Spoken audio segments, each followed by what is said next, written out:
Hello guys, this is your friend Naruto Audio Fanfics and we are back with a new fanfic. Which is what if Naruto got harem with Anko, Yugao, Sakura, Ino, Tenten, Temari, Hinata, Shizune, Yugito, Samui, Kurosutchi and Fu Part 1. And if you enjoy this fanfic then please press the like button and subscribe to my channel for more fanfic like this. And now let's start the fanfic. Hokage-sama, I think it's about time I helped him, a purple-haired ANBU stated. The Sandaime rested his head on his hands in shock that his strongest ANBU member wanted to train a genin and that genin out of all the others. And what brought this Neko?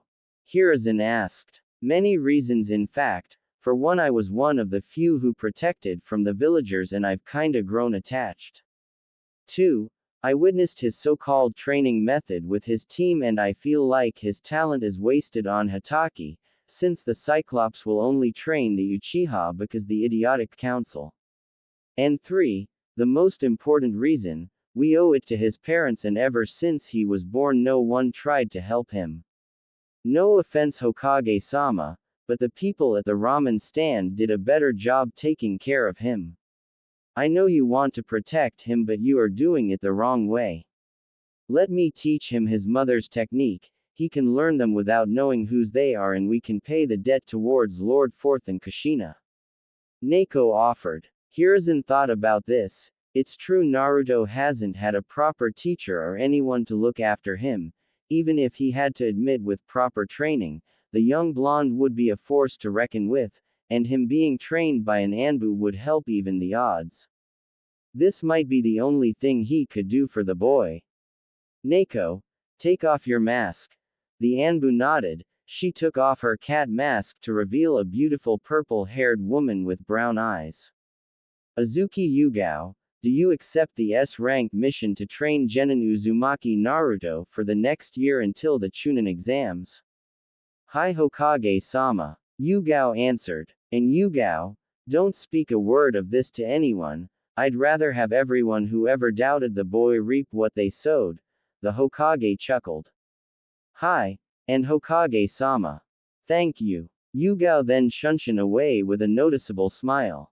Naruto's apartment. Naruto just got back from the wave mission with his team and was now boiling some ramen until he heard a knock on his door. When he opened the door, he saw a purple-hair lady standing there, but what confused the blonde was the familiarity he felt from. Then he remembered who this was. Neko-chan. Yugao was surprised he knew who she was without her mask but nodded. The next thing she was being embraced by the 13-year-old boy, and decided to return the hug. I can't believe it's you. I missed you, Yano. I missed you too. But how did you know it was me without my mask? Yugao asked. Naruto gave her a confused look before responding. You know I'm not really sure. When you were at my door I just felt a warm familiar sensation coming from you.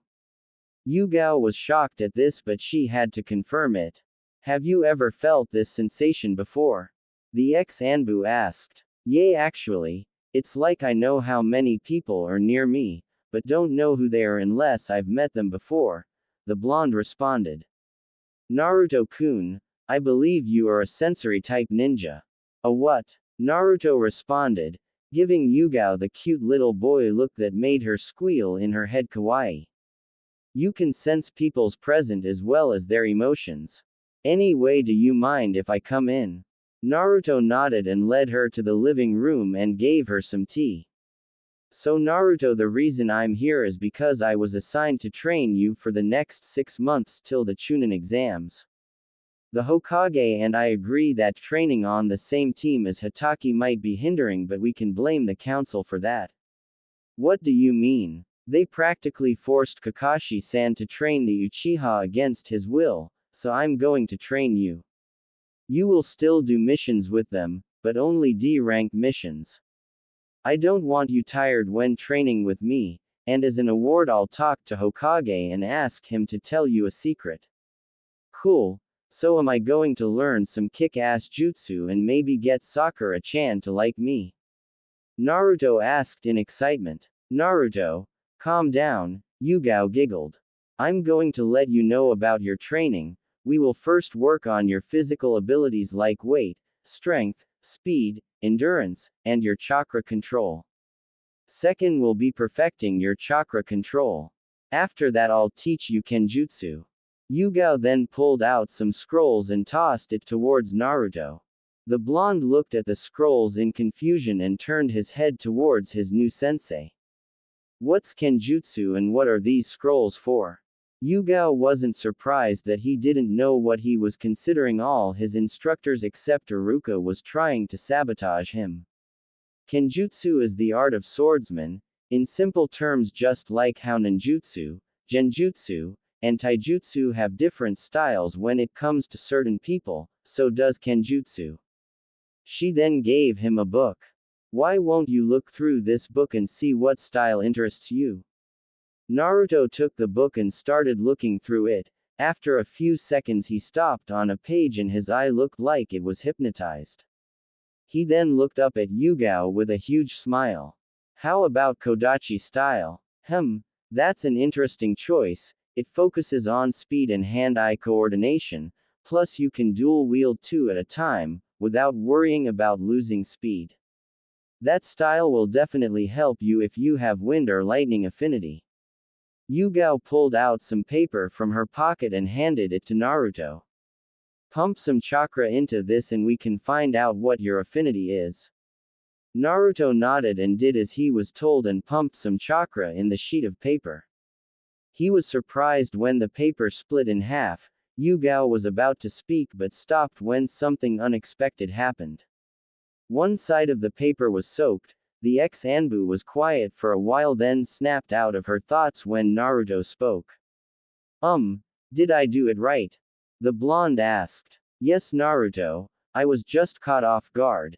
It seems you have two affinities, one to wind and the other to water.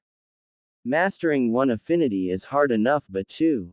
Even a chunin would have a hard time. Yugao explained. Well, what do I do? From what I've seen, you learn the Kage Bunshin Jutsu. Naruto nodded. Good, now make a clone. The blonde did as instructed and made a clone. Yugao made one and the clone dragged the Naruto clone to the bathroom, and closed the door. After what felt like 15 seconds, Naruto started to blush and turned to Yugao. Why did you do that? Do what? Why did you kiss me on the cheek? How do you know I did that? What do you mean? Naruto's eyes shot wide open. How did he know? The clone got kissed, not him. Then he realized. I have his memories. Exactly. So if you read a book or practice chakra control, the memory and experience will be transferred to you. Yugao explained. The purple-haired Jonin then took out another scroll and pulled out what's inside, which was revealed to be chakra weights. Put this on your arms and legs. This will increase your physical prowess and every time it starts to feel light, pump some chakra to increase it. And never take them off unless you're sleeping, showering or if I say so. Naruto strapped them on and the moment he did, the weights started glowing blue. Then he fell to the ground. It took a while for Naruto to stand up. Yugao was chuckling a bit. If you train in those then you'll become stronger. Now tomorrow morning we'll start your chakra control exercise, and I'm aware you know the tree climbing exercise but you or should I say your clones are going to repeat it while sticking leaves to them. Great. After I get strong enough to beat Tem, Sakura-chan might start to notice me and give me a date. Naruto said excitedly. Yugao put her hands on his shoulders drawing his attention towards her. I'm going to be honest with you Naruto-kun, I think you should give up on Haruno-san. Naruto looked heartbroken. I think you're too good for her. I see the way she treats you, and I don't approve of how she uses you to heighten her own ego. You're not an idiot because you want love and you are an angel for trying to make her happy but I assure you that, there are way better girls in the world. Do you understand? Naruto was sad but even he couldn't deny the truth. Alright I'll try to move on, and who knows I might find someone better. Yugao nodded with a smile and sent Naruto to bed and gave him a schedule. She gave him a kiss on his forehead and left. 2 weeks after Naruto started training, his chakra control and sensory abilities went up. She had Naruto's clones to study fuinjutsu, and for some strange reason Naruto was picking up rather easily. While he was studying, his clones were practicing writing seals. Along with learning kenjutsu and elemental manipulation, he was learning a new taijutsu style from a new friend. Flashback 1 week ago. Naruto woke up in a sewer. He decided to walk towards the end until he stumbled upon a huge cage. When he came closer, 2 big pairs of red eyes were glaring at him. "So my jailer finally comes to visit," the deep voice spoke. "So I'm guessing you are the Nine Tails." "That's right, but you don't seem afraid," the fox spoke. "Why would I be afraid of something misunderstood?" Naruto said. "What do you mean I'm misunderstood?" the Kyuubi asked. "I read about your history, and from what I learned, you were sealed in the first Hokage wife after being manipulated by Madara. So you were a victim." The fox was surprised. This kid didn't think of him as a monster, but how did he find out about his past? "If you wondering how I found out, there was some night when I was sleeping I saw your eyes looked like the Sharingan, and a Uchiha was riding on top of you. And after that everything went blank," Naruto explained. "So what now, are you going to release me?" the fox asked, getting his hopes up. "Believe me, I would love to, but if I do I'll die, but since this is my mind I'll do something better." Naruto closed his eyes and soon the scenery changed to one of a beautiful forest and a lake. Naruto was panting and looked up at the fox. "How is this? Why would you do this for me?" the fox asked, looking at the blonde. "Well, I thought since you're stuck inside me, we could be more like friends. I mean, neither one of us asked for this. So we might as well make the best of this. What do you say, friends?" Naruto offered a fist bump. "Sure, Kit, and as a thank you gift I'll help with your training," the fox offered. "Thanks, Kyuubi-san," Naruto said with a smile. "Sure, Kit, and by the way, the name is Kuruma," Kuruma said, matching Naruto's grin. Flashback end. Naruto was currently waiting for his teammates at Training Ground 7, standing upside down on a tree, his weight 75 pounds each, reading an intermediate level fuinjutsu book while leaves were sticking to him. After a few minutes Sasuke arrived at the field and it seems he didn't notice him, but Naruto just continued to train. Soon he felt Sakura's chakra signature approaching and soon she arrived at the field, approaching Sasuke to his dismay. "Hey Sasuke-kun, how are you this morning?" Sakura asked, but sadly she was ignored. Sasuke was just leaning against the tree Naruto was on with his eyes closed. Sakura started looking around like she was searching for something. "Hey, where is Naruto? Like I care," the Uchiha responded. "Yeah, you're right, who needs that baka?" the Pinkett responded. Naruto would have normally responded, but he remembered what his new sensei said. Flashback. Naruto, there are many ways to win a battle and one of them is emotions, Yugao said while doing kenjutsu sparring with Naruto. "And why is it?" Naruto asked, panting. "Emotions like anger cloud your thinking and cause you to do reckless things or cost your teammates their lives." Naruto nodded. "Remember Naruto, you are in control," Yugao said, clashing with the blonde again. Flashback end. Naruto ignored the comment instead of making himself noticed. He continued his studies and exercise until he felt his sensei near, so he quickly put his book away and laid on the branch. Soon Kakashi arrived in a puff of smoke. "You're late," the Pinkett yelled. "Sorry, I saw a new book on sale and I was waiting in such a long line to get a copy," the Jonin explained. "Liar," Sakura yelled. "Anyway, are you three ready for another day?" Kakashi asked, confusing Sakura. "What do you mean? 3, Sensei? Naruto is not even here yet." Sakura replied. Kakashi gave her an eye smile. What do you mean? Naruto has been here the whole entire time. Sakura and Sasuke's eyes widened and started looking around but couldn't find him. They then turned to their sensei and saw he was pointing up with his index finger, so they both looked up to see their blonde teammate there like Kakashi said meditating. When did he get there? The Uchiha asked himself. He could have at least said good morning. Sakura said. Naruto noticed his team looking at him and decided to hop down. Naruto, if you were here the whole entire time, why didn't you say anything? Naruto turned to the girl, then did 3 hand signs and a puff smoke surrounded him. When the smoke cleared, another Sakura was there. Yay, who needs that baka? We don't need Naruto. Sakura said, before dispelling and turning back to Naruto. Does that answer your question, Sakura? Naruto asked. Sakura was surprised. Naruto never talked to her like that, and he didn't even add the chan like he usually does. Naruto, are you okay? I'm fine. He then turned to face her. I just did some thinking and decided to give up on you. To say Sakura, Kakashi and even Sasuke was surprised was understatement, but the blonde kept speaking. You told me you'll never go out with me even though I really liked you and treated you better than Tem. But all you did was shout at me and hit me. Well, if you want to follow someone who doesn't even like you, that's fine, because I'm not about to do the same. I just hope you're happy and don't regret it. Naruto finished, turning his face back to his sensei. Sakura didn't know what to feel. She was happy that Naruto was going to stop pestering her, but somewhere in her heart there was pain because she felt like she just lost the one person who thought so highly of her. Well, no, that's out of the way. Why won't we start off with a spar? Naruto, Sasuke. Naruto and Sasuke approached the field with the Uchiha smirking.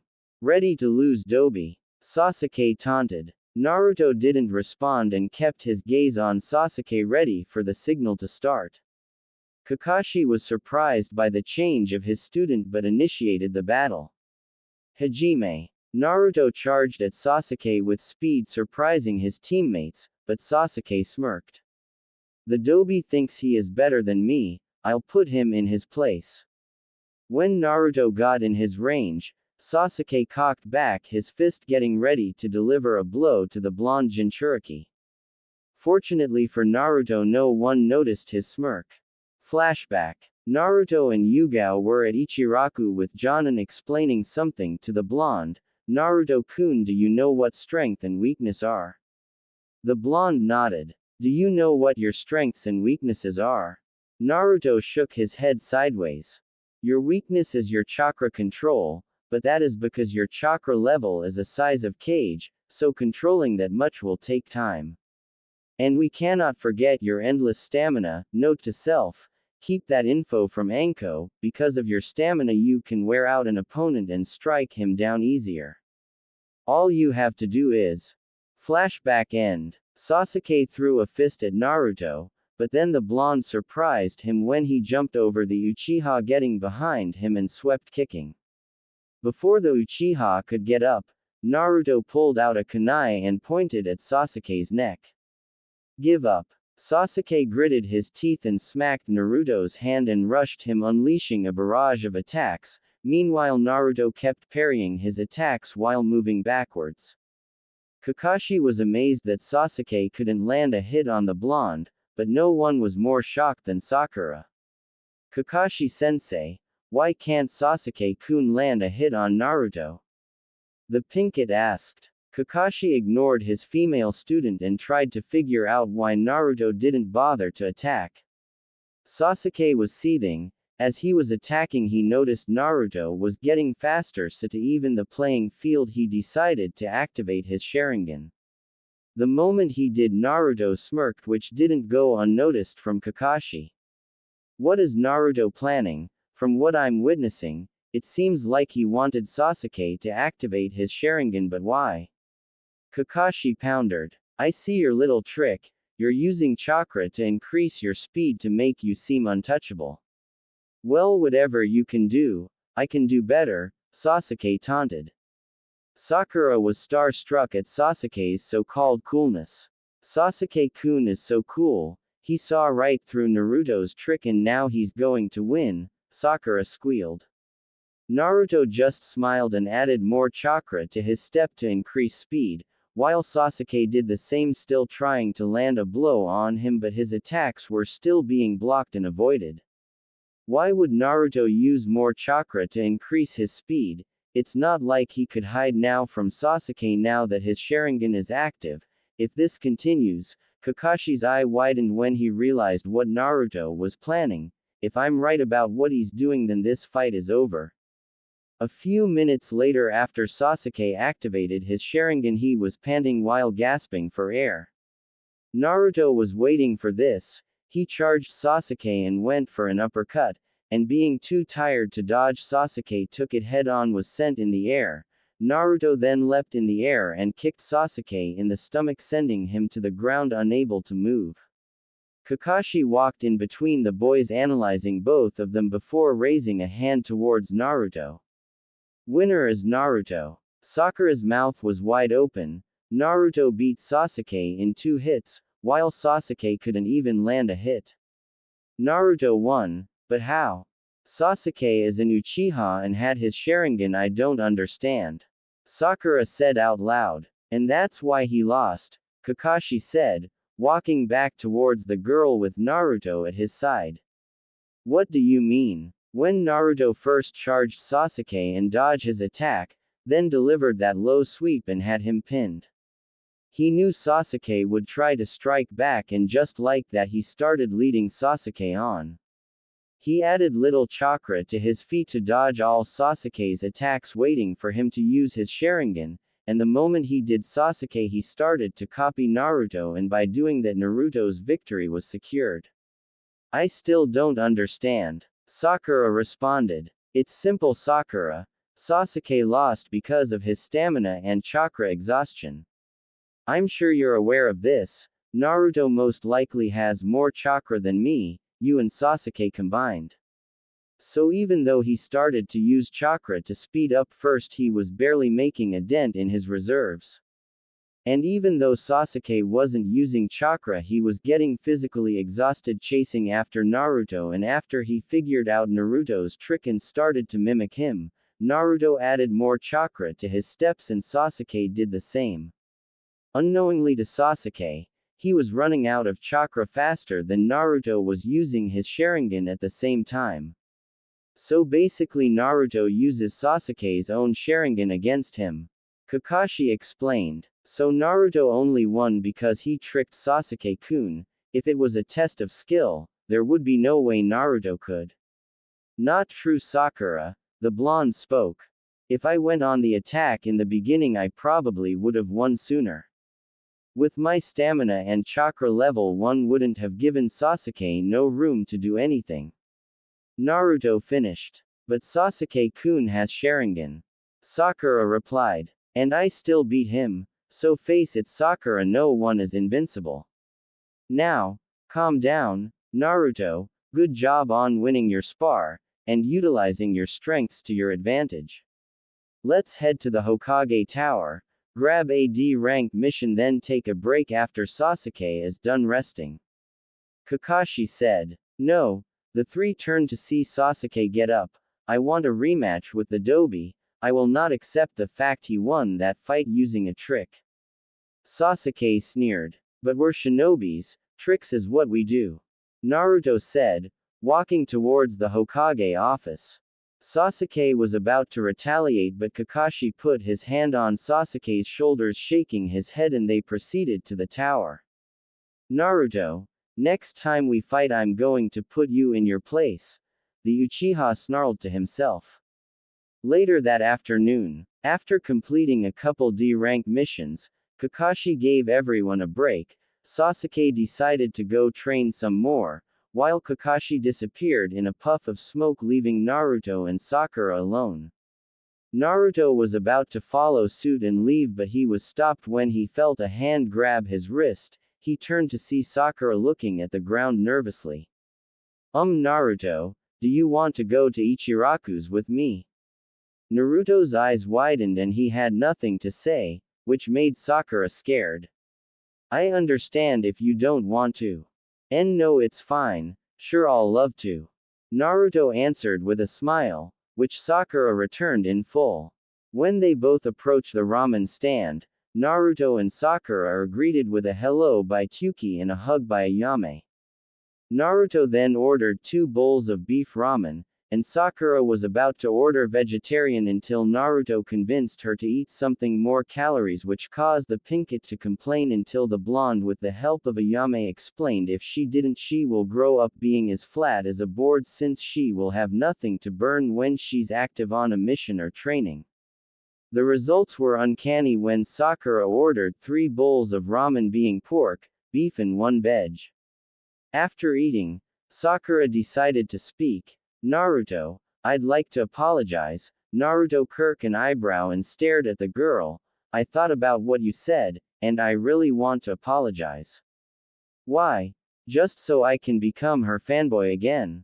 No thank you. Naruto thought to himself in doubt of the pinkett's sincerity. Even if you don't believe me, I truly mean it. I made fun of you, hit you several times without restraint, disrespect you. I've done nothing but mistreat you every day, and all you've done was support me and have my back when no one else would. Sakura stated as she clenched her fist while facing the ground with her eyes closed. A single tear began to make its way down her cheek as she pleaded. I'm sorry, Naruto, I'm so sorry.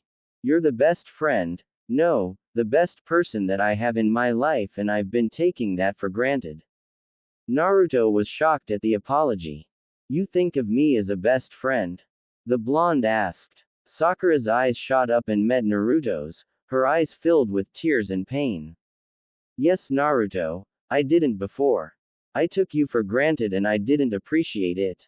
I never realized how happy you made me every day, every compliment, every effort to get my attention. I loved it all and I love having you in my life. Sakura said with both of her hands over her heart as if it was in pain. She was afraid to hear his response, afraid that her apology would be rejected. Sakura, Naruto said, causing the pinkett to jump in fear. If you ever thought that I would stop supporting you, then you're an idiot for thinking that. I would never give up on my friends, and I will always have your back and give you my support every day. So don't ever think that's going away anytime soon. I'm still the same guy you've always known, Dadbao. Sakura's eyes glowed, surprised that Naruto accepted her apology. He forgives me. No, I shouldn't be surprised, the pinkett thought to herself. Unconsciously she began to walk towards him. It's Naruto after all. Naruto's eyes grew as wide as they could with Sakura's arms wrapped around the back of his neck and kissed him. Naruto was surprised at the amount of passion and love that was in the kiss, but not wanting to disappoint, he returned the kiss. After a couple seconds, the two separated and were out of breath. Sakura looked at what she had done and started to blush. I'm so sorry, Naruto. I don't know what came over me. Are we, still friends? Sakura asked nervously. Naruto smiled. The best. Sakura smiled and looked nervously at her empty bowls. So how was it? That was my first kiss after all. Sakura asked. Enjoyable. I'm glad I got the honor of being your first. Naruto answered. Great. And can we keep this a secret? It's not that I'm ashamed. I just still have feelings for Sasuke. Naruto gave a heartbroken look of defeat. But I think I'm starting to like you as well. Sakura added, causing the blonde to look at her. I just need time to sort things out.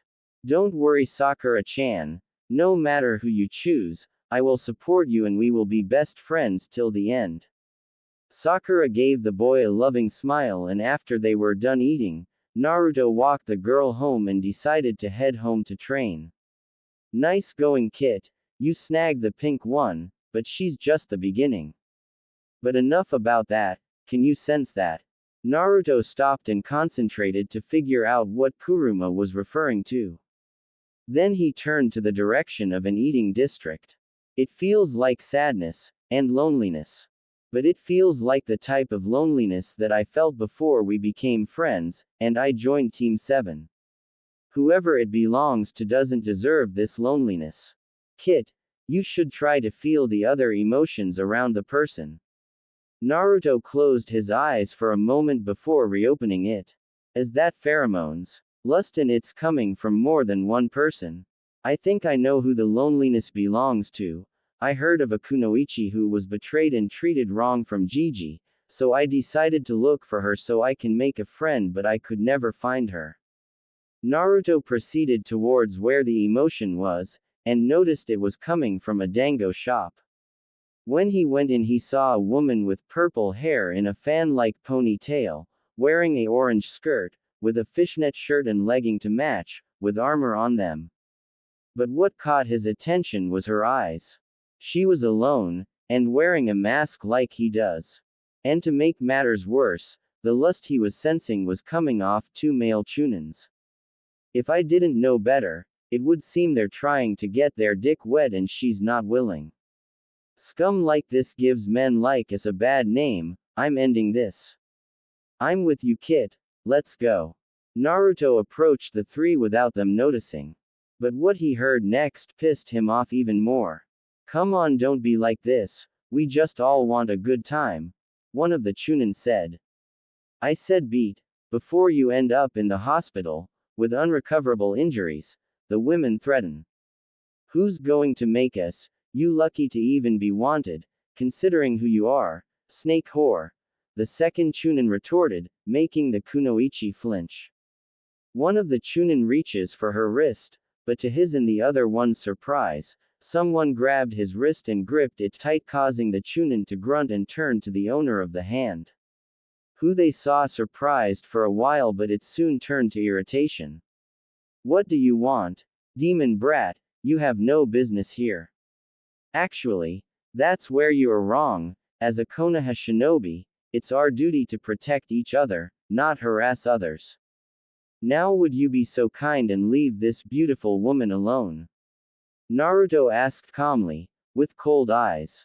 Or what? You know, I find it funny how you are protecting this woman. Don't you know who she is? She's the snake whore no one cares about. She'll sleep with any guy just to feel wanted. Ah, I see, maybe you want a turn. Well, get in line, kid. The second one said. Naruto's hair covered his eyes and he was shaking. Anko didn't notice and was afraid that this kid was going to look down on her like everyone else. But she broke out of thought when she heard him mumble something. What did you say, brat? The same chunin asked. Leave her alone, or you'll deal with me. Naruto threatened with his crimson eyes and demonic voice, causing the two chunin to run and scream, while Kuruma was laughing in the back of Naruto's mind, while Anko was surprised that someone defended her knowing who she was. Naruto turned around and sat at the same table before speaking. Sorry about my gender. Those guys should be ashamed of themselves. Anyway, I always wanted to meet you, Anko-chan. Can I please get some dangos over here? Really, brat? Why on earth would you want to meet me? If it's to get boned, you might as well. That's not the reason, I assure you. I wanted to be friends with you for a long time since Gigi, I mean the Hokage, told me about you. Naruto answered. Anko was shocked to her core that she could possibly have another friend, but she needed to know why. You want to be my friend? May I ask why? Naruto signed and decided to drop his emotional mask. Look into my eyes and you'll get your answer. Anko was confused, but decided to test it out. What she saw in his eyes, her heart almost broke. This kid had the same eyes as her. Loneliness, be hated, abandon, sadness and long for love. He noticed and decided to speak. As you know, I'm a Jinchuriki and ever since I was born, I've been targeted for attacks and the villagers' hatred. One day I asked Gigi how come I was the only one that felt alone, but he said that wasn't true. He told me there was a kunoichi who's just as lonely, no parents and very little friends. I had hoped that I could find you, but he said you would be near training ground 44 and I shouldn't go near there until I became a genin, but to my misfortune I could never find you. Naruto explained. Anko's heart was racing that there was someone in this Kami-forsaken village that wouldn't treat her like an outcast and went through so much trouble to find her. Anko was unsure what to do, but this kid wore a mask and dropped it for her, so she decided to do the same and let her true self out, so she reached for his hands and held it in her own, causing the blonde to look at her. What he noticed was she was sobbing quietly and looked at him with pleading eyes. Do you really want to be my friend? Naruto smiled with tears coming down as well. Yes, I do. She gripped his hands harder. You won't abandon me. No, I won't. And you're okay with me being the snake whore? As long as you're okay with me being the demon brat. Anko smiled and nodded. Well, it's good to finally meet you, hubby Harem. Anko blushed at the nickname and put on a flirtatious grin. Same to you, Foxy-kun. After the introduction, they start to get to know each other's hobbies and dreams. They even had a playful argument about what food was better between ramen and dangos. Anko, however, scowled when Naruto told her about how his team treated him and at Kakashi not training the blonde favoring the Uchiha. She was happy to hear that he made up with the pink head and surprised to find out that Yugao was training him a kenjutsu and other related techniques. So in honor of their new friendship, Anko was going to teach Naruto about stealth and assassination techniques and some snake-style moves. She also was going to get another friend who is a genjutsu specialist, guess who, to help the blonde in chakra control. And in return Naruto promised to study more fuinjutsu to get the seal off Anko's neck, which caused the girl to hug the blonde, pressing his face in her assets, which she didn't mind. After the conversation the two bid farewell with Anko licking Naruto's cheek, which she explained as a way of marking him. Next day 8 a.m. Naruto was looking through a book of fuinjutsu intermediate level, while he had some clones around his apartment do affinity training. He needed to find a way to purge the seal of Anko, but first he had to understand it. From what Anko told him, all she knows is there is a slave seal and storage seal with Pitamaru genes in it, but the third seal was unknown. He was broken out his thoughts when he heard someone knock on his door. He released his clones and went to the door and opened it to find a beautiful kunoichi with raven black hair, red eyes and red lipstick. She was wearing a red blouse with bandages wrapped around her body. Excuse, but are you Naruto? The kunoichi asked. Hi, who are you? The blonde responded. Before I answer any questions, do you mind if I come?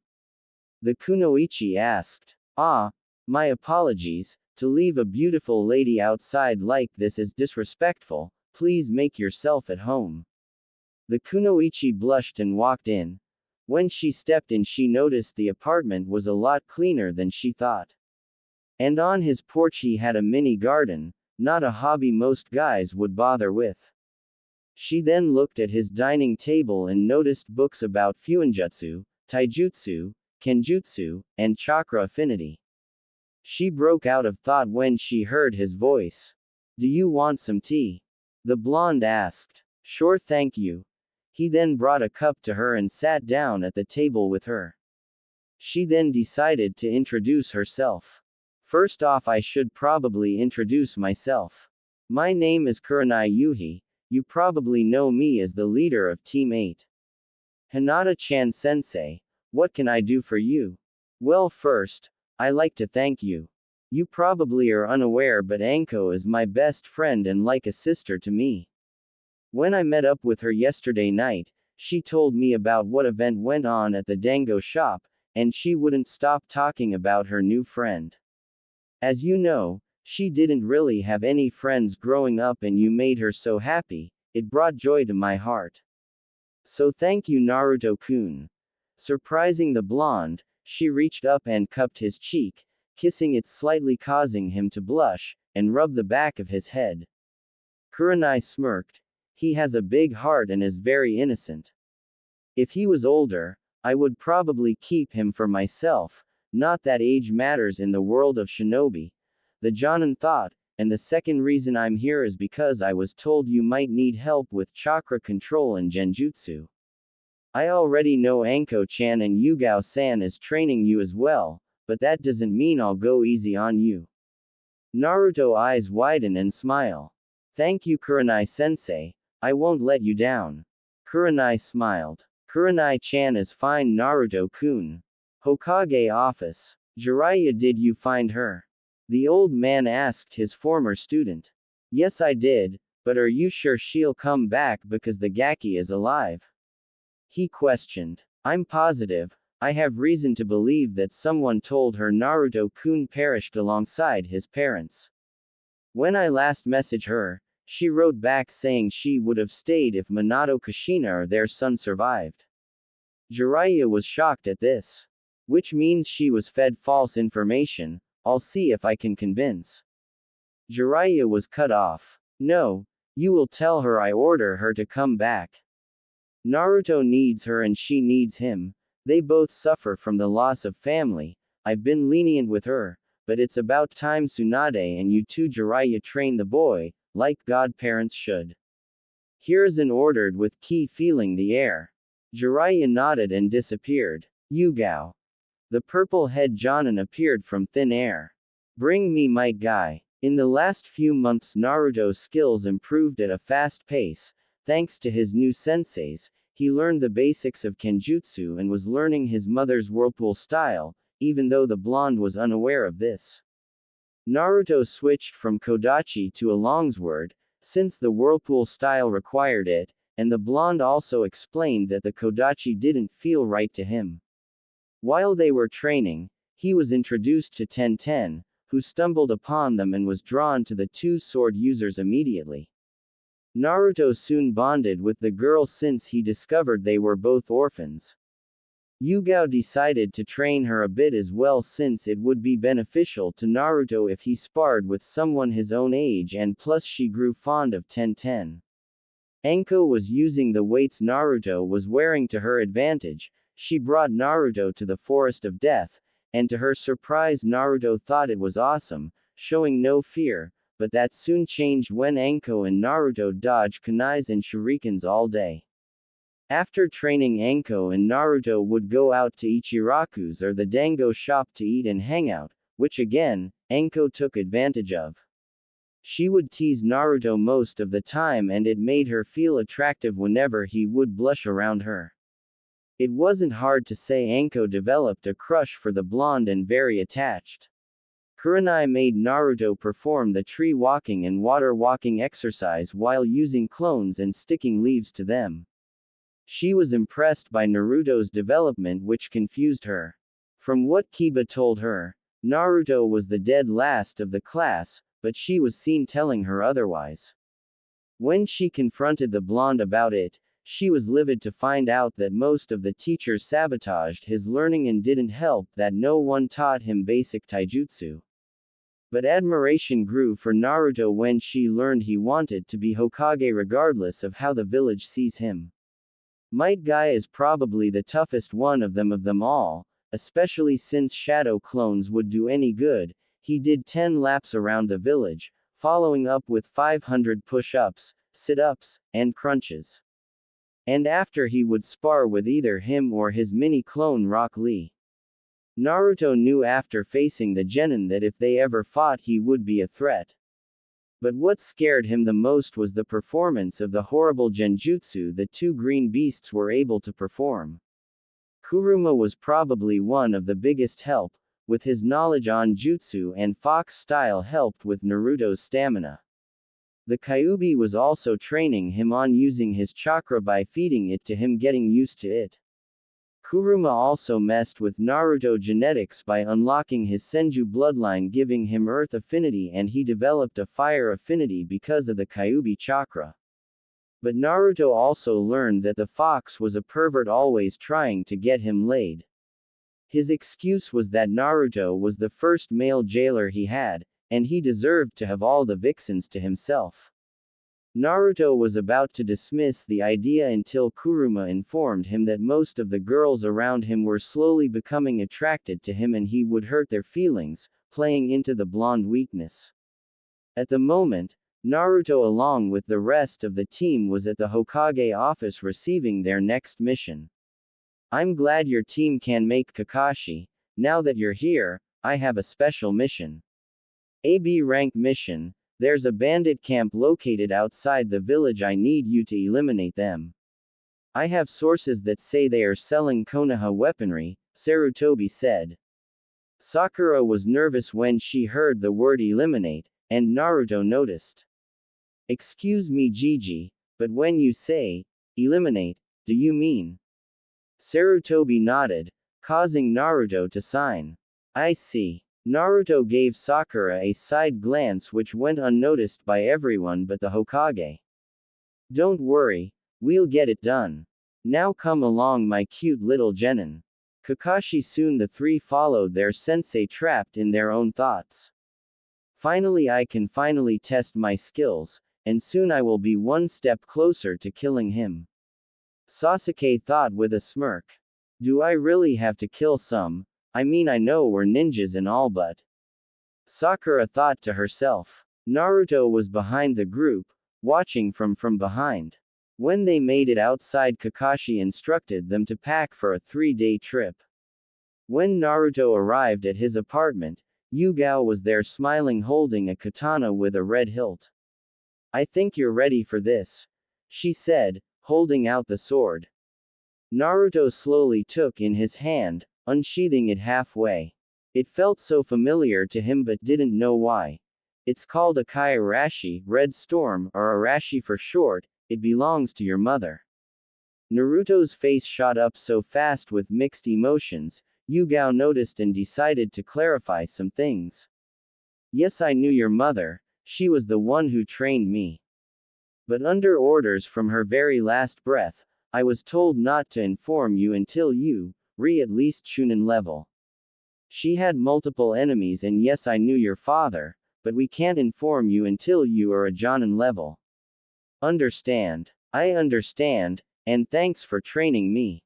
Naruto responded. Do misunderstand me, we are not done with your training, but good'll UCK nonetheless. Yugao bent down and hugged the blonde. She stood back up and gave Naruto a devilish smirk. But before you leave anywhere, no student of mine is wearing a kill me monstrosity. Yes, finally, I don't have to look at that horrible jumpsuit ever again. Kuruma cheered. Naruto's sweat dropped a bit. It's not that bad, is it? Naruto argued. Kuruma and Yugao gave him a deadpan look. Naruto signed. Fine, anything else? Yugao smiled. I'm going to show you a sword sealing jutsu, that way you can seal it on your arm. And that'll be all. Village gate. Sasuke and Sakura were waiting at the gate for their third teammate, and their sensei. Sakura was getting impatient while Sakura was trying to find a way to talk to him. You should ask him what he thinks about us, that way you could see where they stand. Sakura nodded, and approached the emo.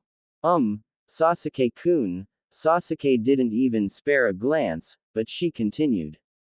What do you think of me as a person? Sakura asked. Sasuke turned his head towards her with a cold look, making the girl shiver. You want to know what I think? Sakura nodded. I think you are just useless dead weight, just an annoying fangirl who can't take no for an answer. I don't even know why you became a ninja. And just to make another thing clear, I will never like you or that useless Yamanaka. You're better off with the Dobi. Sasuke finished before turning back around. Sakura's heart took a nosedive and she fell to her knees beginning to cry until another voice was heard. Well, you know what I think. Sakura and Sasuke turned to the voice and saw Naruto but in a different attire. He was wearing a blue jacket opened with a fishnet shirt underneath that showed his muscle gain from his training with the green-blue jacket had orange stripes coming down the sleeve with the Uzumaki swirl on the back. He wore black cargo pants and sandals with his headband tied around his neck, letting his hair free, which seemed longer than before. Sakura was blushing up a storm at this new look. Is that Naruto? He looks so cool, so mature, so hot. Damn it, we shouldn't have rejected him all those times he asked us out. If I knew just a change of clothes was enough to turn him from an idiot to a smoking hot stud arg. Inner yelled, with Sakura nodded in agreement. I think Sakura is pretty smart and beautiful to add. So she's a fangirl, a step in the right direction, she can become stronger than you. Naruto's comment caused Sakura to blush, and Sasuke to stomp towards the blonde standing face to face with him. How dare you? No civilian bitch can become stronger than a Uchiha, especially an elite like me. After all, only a Uchiha can beat a Uchiha. Sasuke sassed. Naruto glared back, causing Sasuke to shiver and step backwards a bit. First of you Uchiha asshole, Sakura isn't a bitch, she's our teammate, and our comrade. Second, if it takes a Uchiha to beat a Uchiha, tell that to the first, second and fourth Hokage, Haku and Zabuza who kicked your ass, and me who beat you in our spar 2 months ago. Naruto argued. Sasuke threw a punch at Naruto, but the blonde disappeared, making the emo confused until he felt something sharp against his neck. What happened? I thought a Uchiha could beat a Uchiha, yet you're the one with a kunai at his throat. Sasuke turned around to see Naruto glaring at him while releasing some ki. Sakura was amazed at Naruto and her opinion on him shot up. Sasuke was seething. Alright, calm down everyone, we have a mission to do. Kakashi said, appearing out of nowhere. Naruto moved away from the Uchiha, who was glaring daggers at him, to stand next to the Pinkett, giving her a warm smile. Is everyone ready? The 3 genin nodded. Kakashi then leapt into the trees with the others following, with Sasuke in the front, Naruto in the middle, and Sakura in the back. Naruto slowed down a bit to move next to Sakura, grabbing the girl's attention. Don't worry, no matter what happens, I'll protect you, and if you need to talk after the mission I'm all ears. Naruto said, giving her a warm smile. Sakura returned it, grateful that the teammate she used to bully was being so nice to her. It's weird, she always pictured Sasuke as her knight, keeping her safe, feeling her with confidence and giving her the warm feeling she currently has, but Naruto was doing it instead. Thanks Naruto-kun. Naruto nodded and the two proceeded to follow the 2 Sharingan wielders. A day later, Team 7 arrived in the trees outside the bandit camp, trying to gather whatever intel they could. There were 2 huts, big enough to hide at least 10 people, but Jonin was unsure, he needed to figure out at least an estimate. There are 23 people. Kakashi turned his head to the blonde, giving him a questionable look. I said there's 23 bandits. How do you know that, Dobi? Sasuke asked. Naruto, are you able to sense other people's chakra?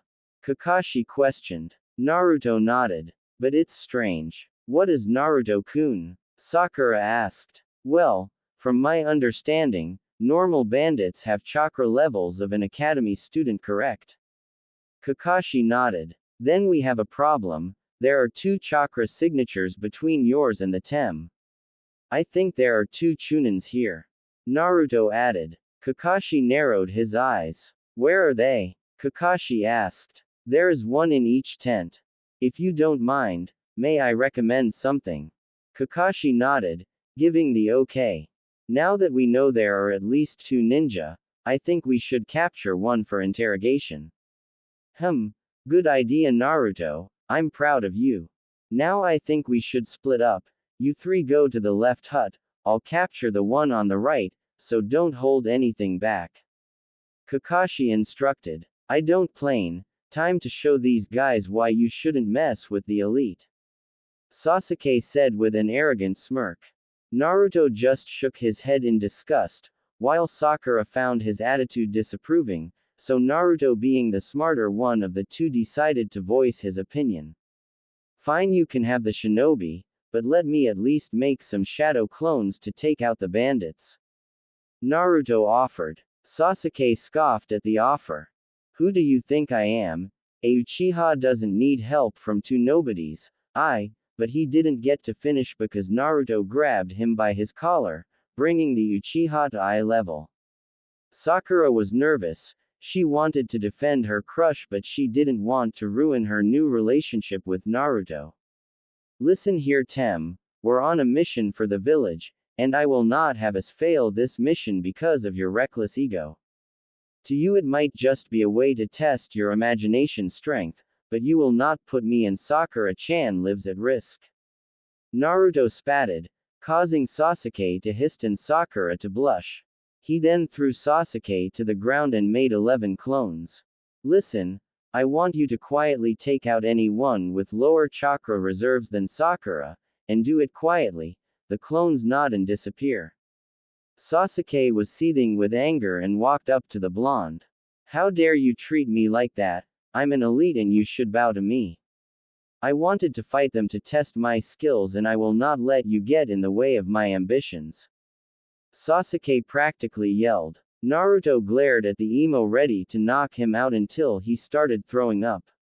Sakura ran towards the blonde, worried for her blonde teammate, while Sasuke took the opportunity to leap away. Naruto-kun, are you okay? What happened? Sakura asked. My clones, huff, took out all the bandits. Naruto answered. Seeing Sakura's confused face, he decided to explain. When a person has their first kill, they experience trauma, right? Sakura nodded. Well, since my clone killed 11 bandits, and I just gained their memories, I just experienced it 11x. Sakura's eyes widened and began to hug the blonde, rubbing his back, in an attempt to comfort him. Why would you do that? Sasuke and I would have been able to help you. It's Sasuke now. No, Sasuke-kun. Naruto teased, making the pinkett blush, trying to lighten the situation. But to answer your question, I saw how nervous you were when we were handed the mission. I figure you couldn't bring yourself to take a life, so. Naruto was cut off. You did this for me. Naruto nodded, causing the girl to hug him tight before her, making the blonde blush. Thank you, Naruto-kun. Naruto smiled and hugged the girl back. No problem, now let's go find Prince Emo, before he gets into trouble. Sakura was about to argue until he put a hand on her shoulder, giving her a warm smile. I'm fine, but if you want we can talk after the mission. Naruto offered. Sakura agreed and together they proceeded to follow their other teammate. In the hut, what's going on? And why did it get so quiet? Stupid fools, can't trust no one these days, yelled a shinobi wearing what seems to be a Chunin vest. Well, that's something we can agree on. The shinobi turned around to see Sasuke standing there with a smug look. You should feel honored, after all it's not every day someone has the honor to face a Uchiha elite. An Uchiha? Ha ha ha, like I give a damn. I'm still going to kill your brat. The ninja charged at Sasuke with a sword in his hand, while Sasuke whipped out 2 kunais and activated his Sharingan. The enemy nin brought his sword down into a horizontal slash towards Sasuke, which the Uchiha blocked, but to his dismay forced him down to one knee, struggling to get up. The enemy then kicked Sasuke into the gut, sending him back, but Sasuke regained his balance, tossing the 2 kunai at his enemy, which was parried by the sword user. For a Uchiha, you're sure not nothing great, the enemy taunted, making Sasuke glare at the shinobi. You dare mock the great Uchiha clan? Sasuke yelled in anger, then went through a couple hand signs, which didn't go unnoticed. Kaden. Gukaku no Jutsu. Fire style. Fireball Jutsu. Sasuke shot out a huge pharrell towards the mystery shinobi, but he was not prepared for a counter. Sweden no Jutsu. Water style. Water bullet. Both of the jutsus headed directly for each other, and when they met, the water jutsu pierced Sasuke fire, hitting the Uchiha sending towards the wall. That was too easy. Now it's time to finish this. The shinobi charged Sasuke with the sword in hand, preparing to strike the final blow, while Sasuke had his eyes closed waiting for it to be over, but the moment he brought his sword down, it was blocked by another. Looking up, the shinobi saw a boy with blonde hair standing in front of him holding a sword with a red hilt. He then jumped away a few feet with a smile on his face. Well, another swordsman. Tell me, what's your name, Gaki? Before Naruto could answer, Sasuke interrupted from behind the blonde, while Sakura was tending to him. Why are you here? Sasuke asked. Naruto didn't answer since he was focusing on the enemy, which frustrated the Uchiha more. Answer me, damn it. Sasuke, we're here to help you. After all, we're a team and we have to stick together. Sakura answered with a small smile. Sasuke scoffed at the reply, pushing Sakura away from him. I don't need help from someone as pathetic as you. I'm a Uchiha elite, I could handle this guy by myself. I'm not weak like you. Sasuke spat, causing the girl's heart to crush. He then turned to Naruto, who was still focused on the enemy. That goes for you as well, dead last. This is my battle and I will not be outdone by you. Naruto looked over his shoulder, glaring at the Uchiha, which made the emo shiver, but didn't respond and turned his head towards the enemy. My name is Naruto Uzumaki. And you? Kisuke? I want to request a battle as a fellow swordsman. I might be an enemy, but as a fellow swordsman it will be an honor to fight a holder of Arashi. He pulled out a new longsword from a scroll, similar to Naruto's, but the hilt was light blue. I'll be using this, Umi Bunkatsu, see split. Naruto could feel power coming from the blade, just like his Arashi. What's with the aura coming from our swords? I can feel the power radiating towards each other. Naruto asked, getting the attention of a power-hungry Uchiha at the mention of the word. If you win, I'll tell ya. Kisuke charged at the blonde at Jonin-level speed, slashing down. Naruto, reacting fast enough, thanks to Anko's training, countered with a horizontal slash. When the two blades met, it caused a shockwave, sending a gust of wind everywhere. Sasuke and Sakura had to cover their eyes to block out the wind. Meanwhile, Naruto and Kisuke were at a stalemate. For someone so young, it comes to a surprise that you're able to block my attack. Kisuke then started to release a barrage of attacks towards the blonde, which Naruto was struggling to parry. Kid, this guy is way more experienced than you are. I was coming up with a new dojutsu for you. I'll explain what it does later, but for now, hurry and focus some chakra in your eyes. Naruto nodded and did as instructed, and when he looked at Kisuke it seemed he was moving slower than before. Naruto then started to attack back, which was blocked. Kisuke started to get excited. I'm not sure what just happened with your movements, but this is great. Kisuke and Naruto jumped back from each other, both smirking at the other. Nice, Gaki, but can you stop this? Kisuke started to surround his Umi Bunkatsu with water, but Naruto could feel the power building from whatever attack was coming. Kit, start to do the same by focusing your wind chakra around Arashi, and when Kisuke releases his attack, you do the same. Kuruma instructed. Got it, thanks Kuruma. Naruto replied, before taking a similar stance as his opponent, doing what Kuruma instructed. Kisuke blade had a water vortex around it, while Naruto's had a tornado. After a few more seconds of charging, Kisuke thrust his sword forward. Mizu Ransu. Water Lance. Kisuke yelled, thrusting his sword with the water vortex coming out, heading towards the blonde, but Naruto was ready. Kei's Yari. Wind Spear. Naruto thrust his sword forward, sending out a spear made of wind towards the water attack. When they collided, there was a huge explosion, sending everyone flying, creating a huge dust cloud. Sakura was coughing, trying to get a clear view. When the dust cloud cleared, Naruto and Kisuke were standing across each other breathing hard. Sakura was impressed at the blonde performance. Naruto-kun is so strong, he is amazing. I feel so useless, maybe after the mission I can get him to train me. Yeah, you go Naruto-kun. Kick his cha. Inner cheered. Sasuke was seething in jealousy at the blonde's strength. How is the dobi so strong? He then eyed the weapons both the shinobi was using.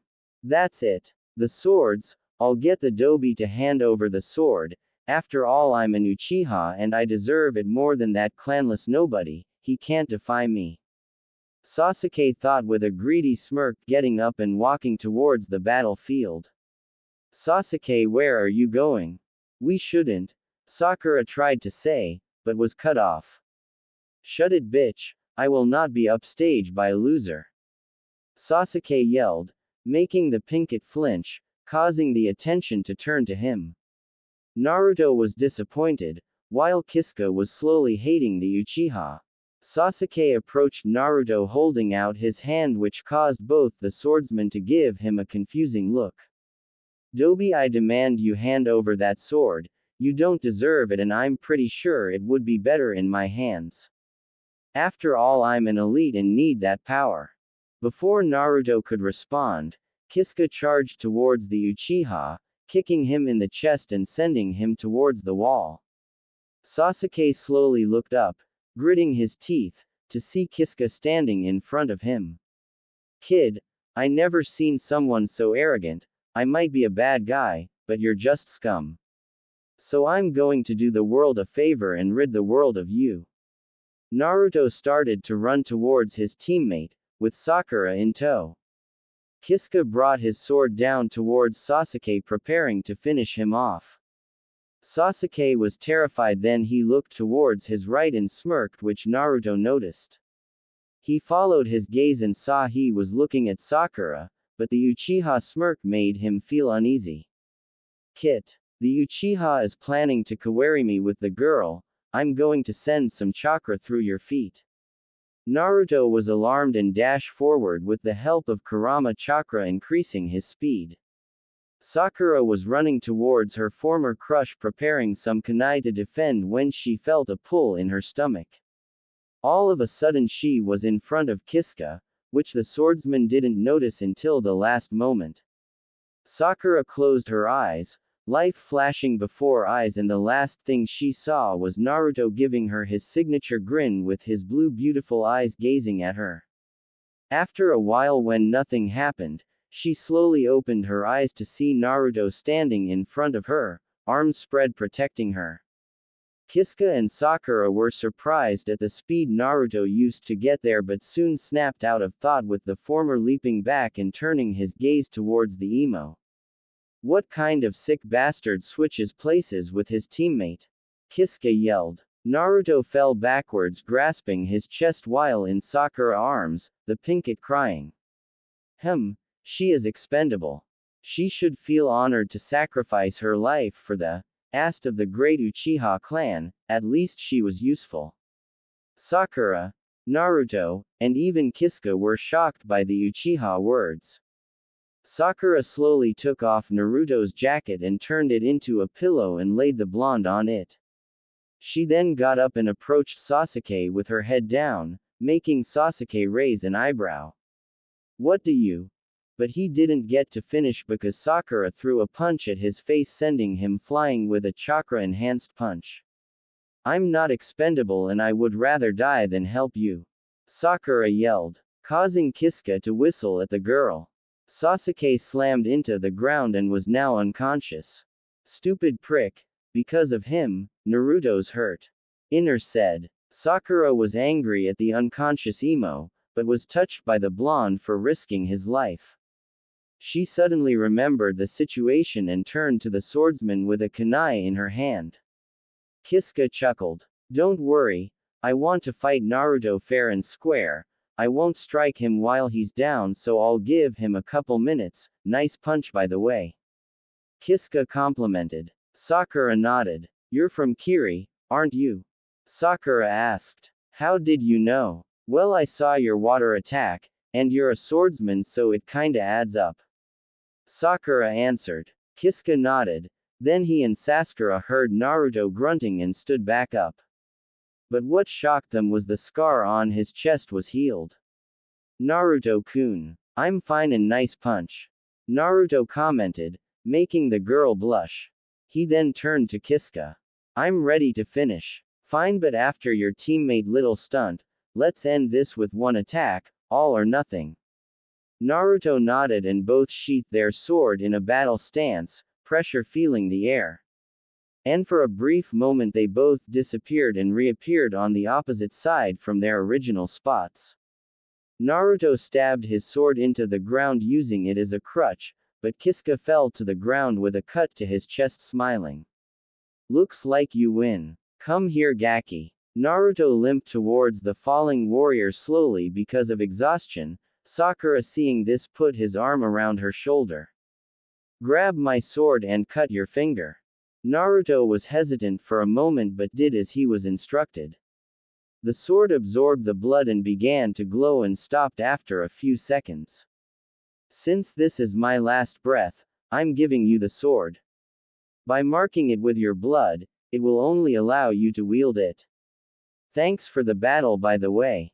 The swords we hold are legendary swords, but they won't just allow anyone to use them, they choose their wielder, and I had a feeling it would choose you. Sorry about the cut, didn't mean for it to happen.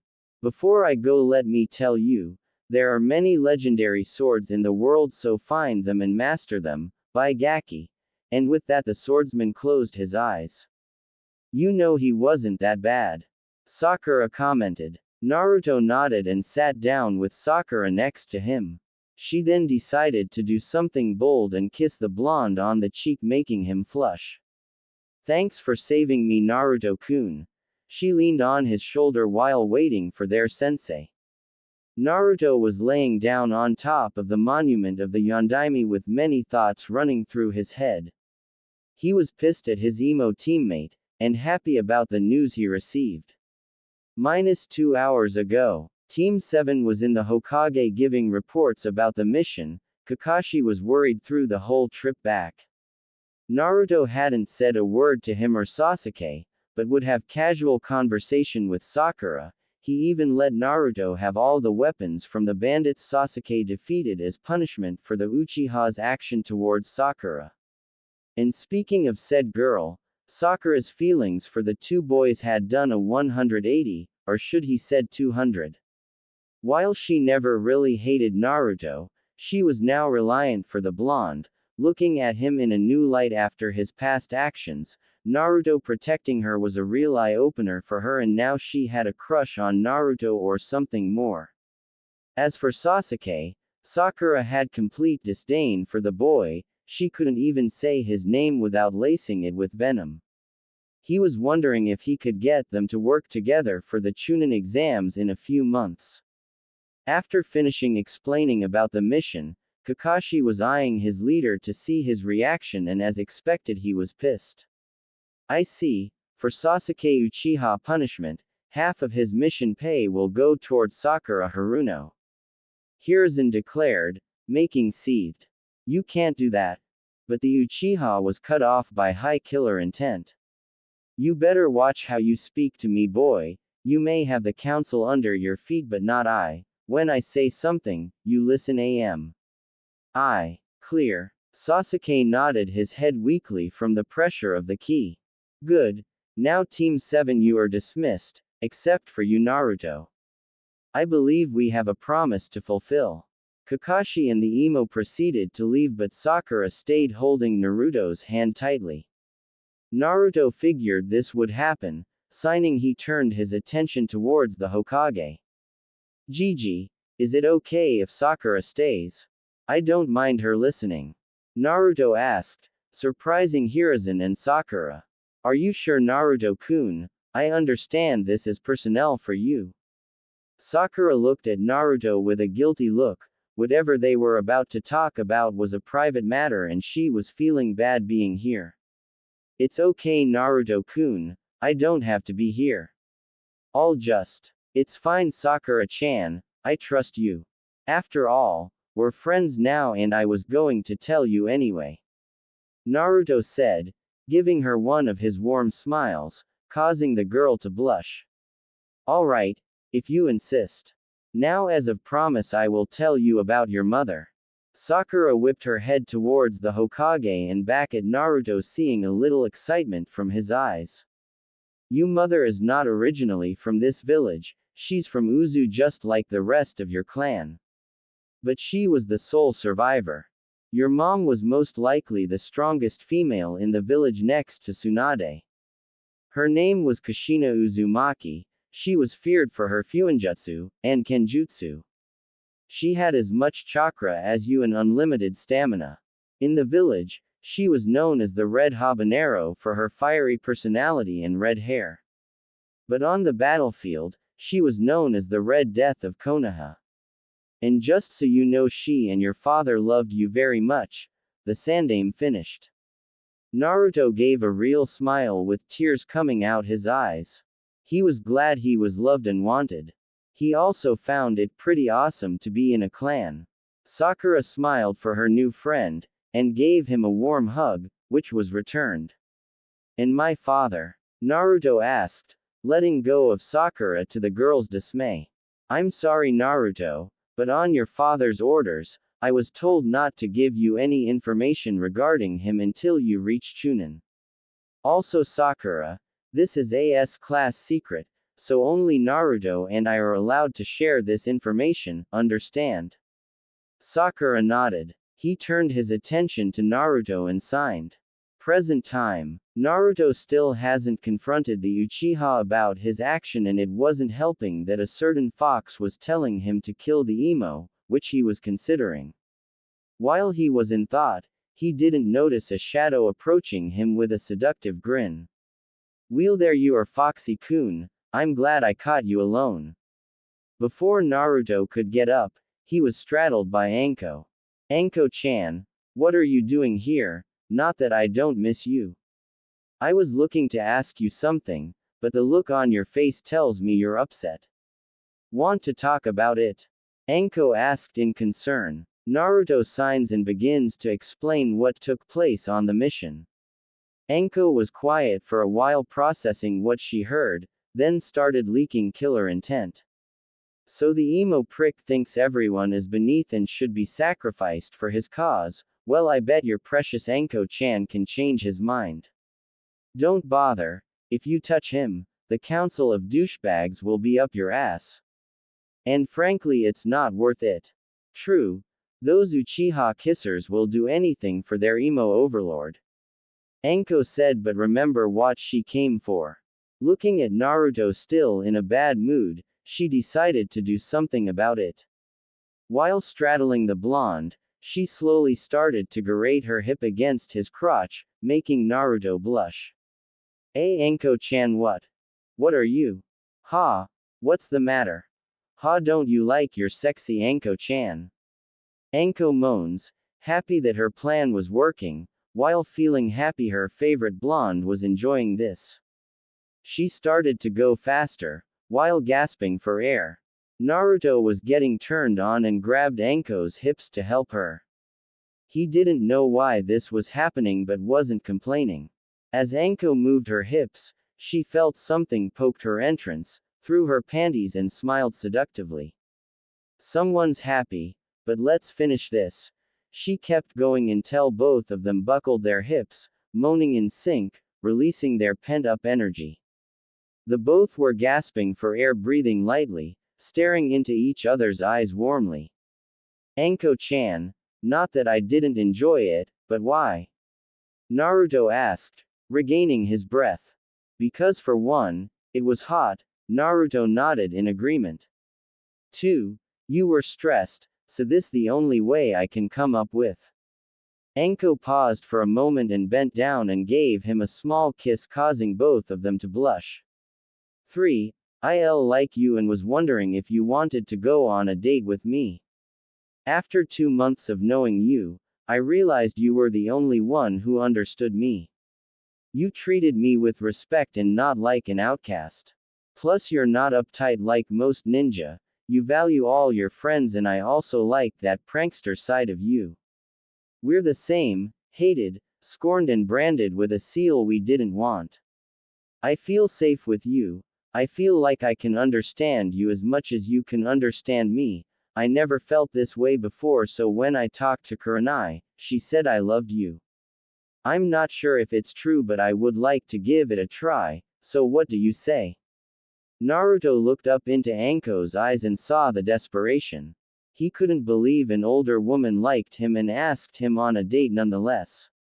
He thought about and couldn't come up with a reason not to, especially since out of everyone in the village, Anko was the one who understood him the most but still wasn't sure. Go for it, kid. Trust me. Kuruma said out of the blue. Naruto turned to Anko, giving her a sincere smile. Sure, Anko-chan, why not? After all, I kinda like you a bit. Naruto answered. Anko squealed in joy and grabbed Naruto by the collar and gave him a deep passionate kiss. Naruto faced heat up and his brain was melting. Anko pulled a ways with a trail of drool connecting their mouths. Great. She then grabbed Naruto's hand and jumped off the mountain, both screaming in joy while falling towards the ground. Once they landed, the older Kunoichi proceeded to drag him through the village in the direction of the dango shop. The village glared at the two, but the two were enjoying selves to notice. Dango shop. Anko and Naruto were eating a whole plate of fruit dangos, while chatting about the mission. Well, Anko was eating the dangos and Naruto was feeding her. So Foxy-kun, tell me what went wrong with the mission. From your training, killing a few bandits should have been a walk in a park.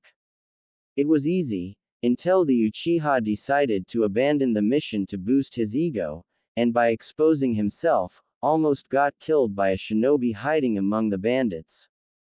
Tem then fought him and lost, but wait, it gets worse. Naruto began leaking ki. He decided to substitute with Sakura-chan, and when I confronted him, you know what he said. Naruto yelled, scaring everyone in the shop. Flashback. Team 7 was taking a break from their mission, a few miles from the bandit camp. But things weren't going smoothly for the team, since Naruto had Sasuke pinned against a tree by his collar. Sasuke was glaring at the blonde, which was being returned tenfolds. Why? Why would you sacrifice Sakura-chan's life like that? Sasuke snorted. Why would you ask such a simple question? Because you tried to save me during the wave mission from Haku, but yet you almost killed Sakura-chan, the girl who devoted herself to you, no matter how you treat her. Because she's useless dead weight, I don't give a damn about her feelings.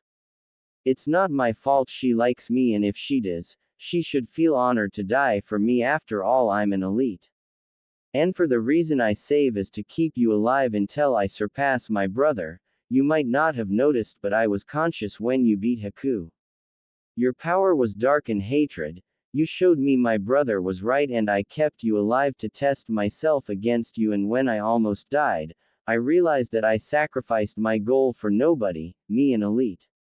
If I can overcome your hatred with my own, I will be one step closer to beating my brother. As for Sakura, she can die for all I care. Naruto's eyes started flashing red, his teeth sharpened and grip tightened. You bastard! Sakura is a living being, she is your equal. Do not compare me, an elite, to a useless expendable fangirl. I'm her better and superior, she's nothing but dead weight. Naruto cocked his fist back and got ready to punch the Uchiha, until Kakashi grabbed his arm. Naruto, calm down, I'll handle this when we get back to the village. Kakashi ordered, but was shook a bit when he noticed Naruto's eyes. Fine, but keep me and Sakura-chan away from the High Uchiha, Naruto said, tossing Sasuke to the ground and going to sit by Sakura. End of flashback. Anko gritted her teeth after hearing the story. She never really was a fan of the Uchiha. He got everything on a silver platter while Naruto suffered, and the worst part, he refused love and acceptance from the village, the very thing she and Naruto wanted. The spoiled prick, I'm shocked you didn't kill him. If it was me, I would have had torture him myself. Anko said. But if you did, the kissing council would have never let you get away with. Naruto said, getting a nod to Anko. I know, they would do anything for their little precious Uchiha. Anyway, now after listening to that, I need to vent. So Forest of Death for a little spar. Naruto smiled and nodded. He paid for the dangos, which Anko thanks by pecking him on the cheek and shunshin away. Minus 30 minutes later, Anko was jumping from tree to tree, dodging shuriken backpack to back. She landed on a tree, then blocked an axe kick from Naruto and grabbed his leg. She pulled him forward, then punched him in the face, causing him to turn to smoke. A bushin. Anko looked around and was impressed she couldn't find him. She soon sensed a presence and turned to see Naruto leaping towards and delivering a roundhouse kick. Anko ducked, but Naruto didn't give up. He threw a punch. Anko tilted her head, causing the punch to miss, and kneed Naruto, which he grabbed and used it to leap away and ran back toward Anko and went in for a high kick. Anko stepped back to avoid. Anko snaked around Naruto by going under the branch and get behind, and kicked him off the tree branch, but as she witnessed him falling, she was surprised when he turned to smoke. Before she could turn around, she felt something kick her into the back and flew into a trunk of a tree. After getting her head together, she looked up to see a huge fireball heading towards her. She rolled forward to dodge and the fireball hit the tree behind her. Not bad, Foxy-kun, but it's not over yet. Naruto smirked. Then he noticed the tree behind Anko beginning to fall and she was in its path. Hubby-chan. Look out. Anko looked and closed her eyes. Naruto leapt and went through some hand signs. Mokuto. Seihan. A couple of woodbines appeared in front of Anko, wrapping around the trunk of the tree, protecting Anko from the impact. Anko opened her eyes and widened what she was seeing. There was a tree inches from her face, but the shocking part was the trunk of the tree was being restrained by wood-like veins coming out the ground.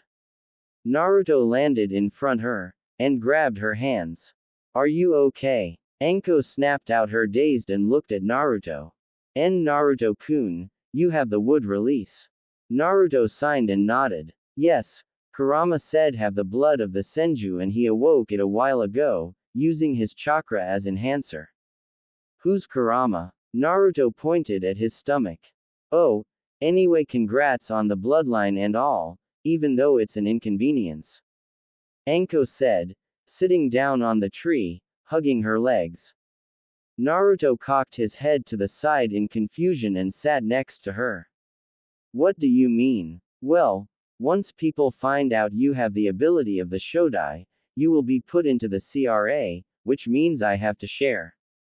Well, what if I refuse? Naruto offered, causing Anko to look at him in shock. Are you crazy? Why would you turn a chance to have a harem to yourself? Most guys would jump at the opportunity. Anko asked. Naruto gave her a warm smile and held her hands in his.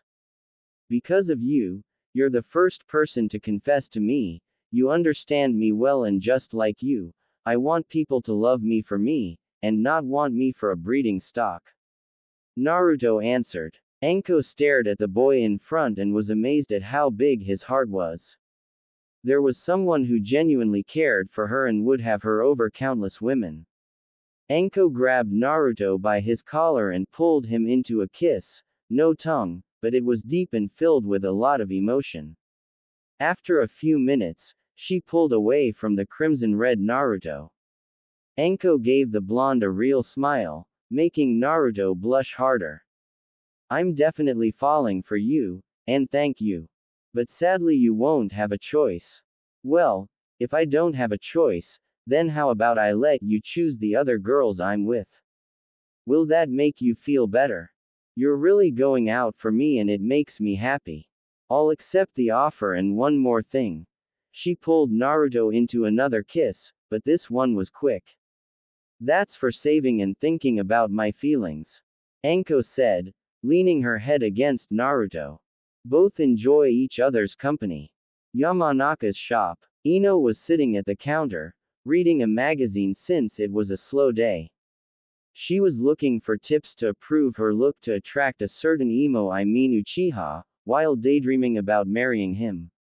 But she was snapped out of her thoughts when she heard the door opened. She looked up to see Sakura walking in with a depressed look. What are you doing here, forehead? Ino. Sakura started, getting a surprised look from Ino, since she didn't call her pig. She looked into Sakura's eyes, she saw anger and determination. We need to talk about Sasuke-san and our friendship. Do you mind taking a short break to talk in your living room? Sakura. I can't. Please. This is important. Sakura pleaded with her former friend. Ino started to look concerned for her friend. Why did she want to talk about Sasuke-kun? She first thought Sakura was going to try to convince her to give up, but she just remembered Sakura addressed Sasuke-kun as Sasuke-san. Sure. Come on in. Ino turned the sign on the door to be back in a few, and guided Sakura in the house in her living room and sat down on a cushion at the dining room table. Okay, Spill, what about Sasuke-kun you want to talk about? Sakura signed and prepared for Ino's reaction. Hokage office. Hokage was sitting in battling his worst enemy, paperwork, wishing to do away with it or at least hoping for a brief distraction. Unfortunately for him, he got his wish in the form of an overdue visitor, because Tsunade slammed the doors open with what to be hope in her eyes, breathing hard as she just ran a mile. Is it true? Is my grandson alive? Anime Harem here. I'm glad a lot of y'all enjoying my story. To all the Sakura haters, she's in the harem, get over it. In the anime she sucks, that's why I'm changing her. To the comment concerning adding too many girls. There will be a lot but it won't ruin the story. And one last note, no one is in love with Naruto, it's a crush. The Sakura kiss scene was my brother doing. I was originally about to change but I decided to see where it goes. Harem.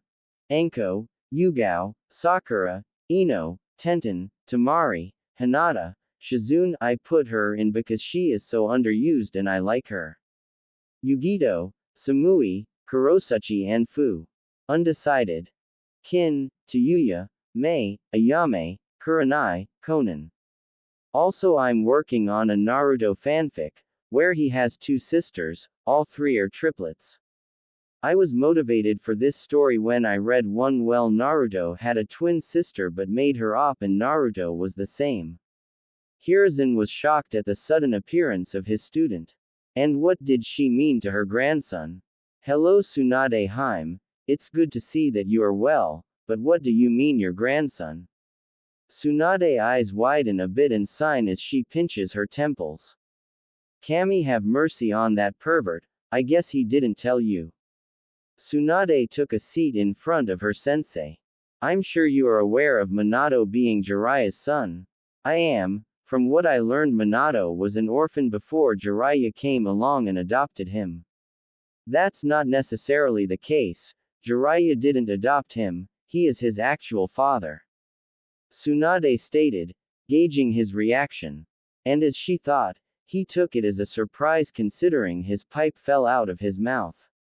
And that's not all. What else could there be?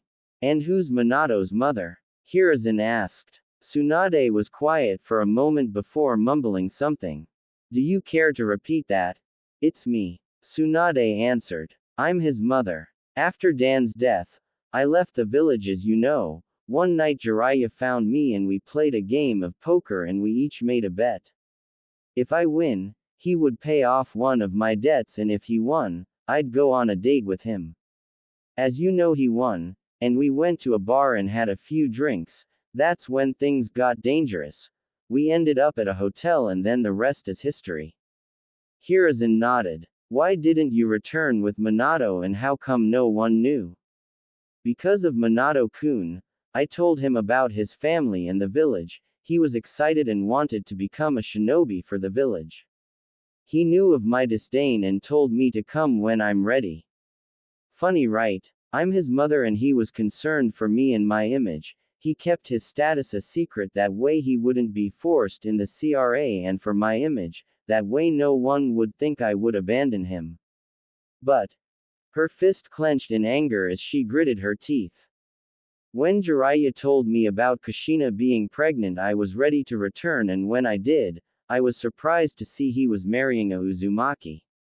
So I decided to wait to let the village know about Minato until his baby was born. I understand, so why did you think Naruto-kun was dead? Hiruzen asked. Because the elders and Danzo told me they were killed by the fox. When I returned from the search for the snake tem, the fox was already sealed. I went towards Minato-kun house and Danzo was there with the two old bats. He told me Minato and his family were killed, so I left with Shizune and never came back. Tsunade finished, leaking some ki along with Hiruzen. I should have known. Ever since he was young, Naruto was targeted by the corrupted Warhawk to become his personnel weapon.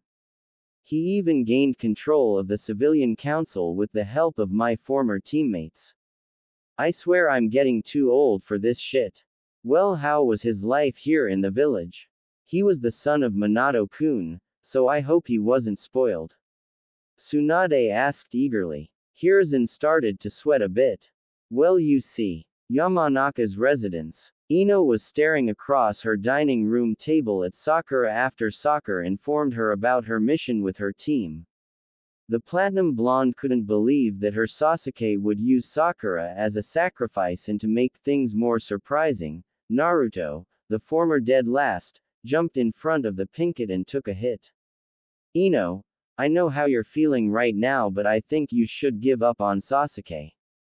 But what about marrying him? He's the best. He was the best, but not anymore. He lost multiple fights since we were put on a team. On the wave mission, he fought an ice user and lost, but Naruto beat him. He fought Naruto in a spar with his Sharingan but lost. And lastly, the Nukenin who attacked me was beaten by Naruto, the same one that beat Sasuke. Sakura said, drinking some tea.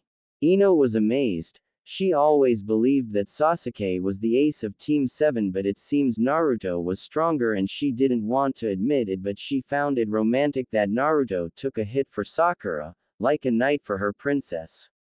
I guess we were wrong about the two of them. Sakura nodded. We are more than that. Ino stared at Sakura confusingly. We were bitches, we worshipped Sasuke so much, we treated everyone else like crap. We did because he's a Uchiha and he was an orphan. But so was Naruto, but he was ignored and bullied by everyone including us. But that was his fault, he was annoying and always pulled pranks. Ino argued. Sakura shook her head. Be that as it may, if I think about it, Naruto-kun might be the perfect guy for me. Also, I think I know why he was pulling pranks, and I'm pretty sure it wasn't just for enjoyment. During the wave mission, I found out a little about Naruto's past and it was pretty bad. Well, how bad was it? Well, we learned from Kakashi-sensei while he was in the orphanage, he was isolated from the other kids, they had him sleep in the basement, barely feed him and kept his room cold. But things changed when he turned 6 years old. Ino breathed in relief. Things change for the better, I assume. After all, how could someone with a bad past always be happy? Sakura shook his head. No, it gets worse. Ino was about to ask, until Sakura halted her. He was kicked out when he was 6 and was digging through garbage to find his next meal. Ino held a hand over her mouth as gasp. But there's more, he used to sleep in dark alleys and in sewers. Sakura said with tears in her eyes, picturing a little Naruto shivering in the cold. Ino started to get worried. Okay, I get it. It was bad, now please stop. No, Sakura yelled, startling Ino. Just listen, please. Ino nodded. After he was kicked and went through all that, the villagers started hunting down. They beat him and he had no one to comfort him beside the ramen people. Sakura had tears pouring down her face which confused the platinum blonde. Ino was upset at the villagers, but what accused her was how Sakura was handling it. Why was she so affected by this? Why does this upset you? There's nothing you could have done. Sakura stopped sobbing and glared at the blonde, but not in anger. It was guilt. You know why this upsets me? Because we added to his pain.